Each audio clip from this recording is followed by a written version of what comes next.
بالواقع، وهو السيناريو الثالث أن نرجع إلى الدستور. أولا الانتخابات التي بدأت في إصلاح الدستور وبالواقع بيان هذه الانتخابات مجلس الشعب، هذا الشعب ماذا قلتم أنتم في ميدان التحرير؟ قلتم الشعب يريد إسقاط النظام. هذه الانتخابات سببت معناها صار الشعب يريد إصلاح النظام مو إسقاط النظام، كأنما الشعب قال سياسيا يريد إسقاط النظام، لكن قانونيا قال الشعب يريد إبقاء النظام، لكن إصلاحه بشكل جزئي. وهذه الحالة الموجودة، الأزمة الدستورية بدأت من هنا.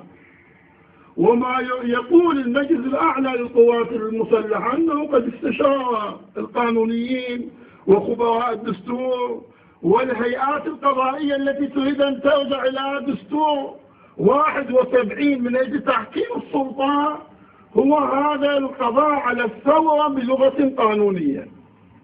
فالفصائل والتيارات ينبغي أن تعي هذا الأمر، لن تبرح ولن تخرج من من ميدان التحرير إلا بعد التطهير الكامل واستلام السلطة عن طريق مجلس قيادة ثورة يتكون من جميع شرائح وفصائل الذين شاركوا في بالواقع الثورة المصرية. هذا اقتراحنا الأول، وإلا سيحدث انقلابا على الشرعية الثورية وعلى الشرعية البرلمانية أيضا.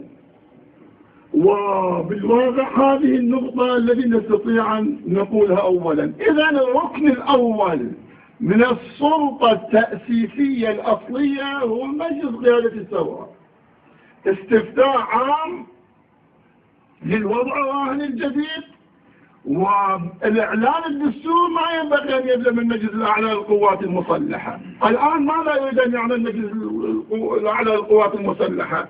بدأوا معكم بصراع جديد وتكتيكات جديدة لتتقبلوا الأمر. إسرائيل بدأت بتجيش الجيوش تحت عنوان احتلال صحراء سيناء من جديد.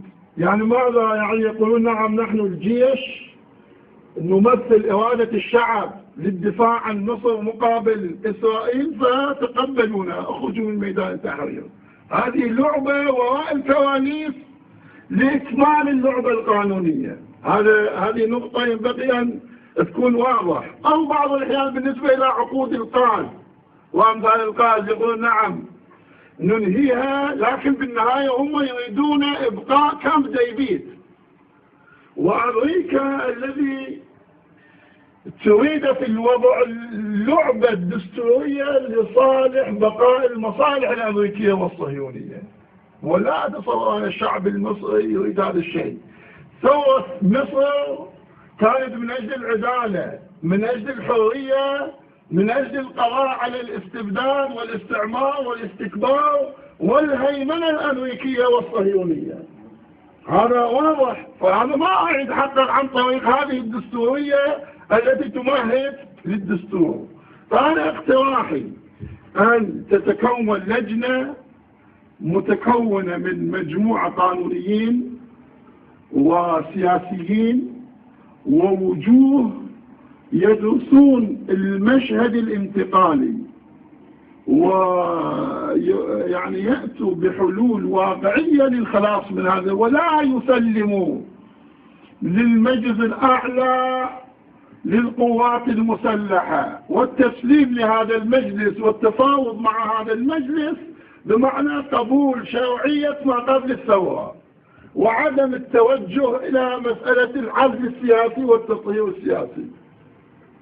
النقطة وسمعتك يعني نعم قلنا هؤلاء الجديدين نادوا بمجلس رئاسي. نعم هو ما يمثل مجلس الثورة بطريقة عقلية. نعم المهم هذا كلمة. وأظن أن الأخوان الآن يعرفون الخطأ من أين بدأ، وربما هذا الوضع أيضا لا يعجبهم، وقد يتفاهمون معكم ومع كل التيارات.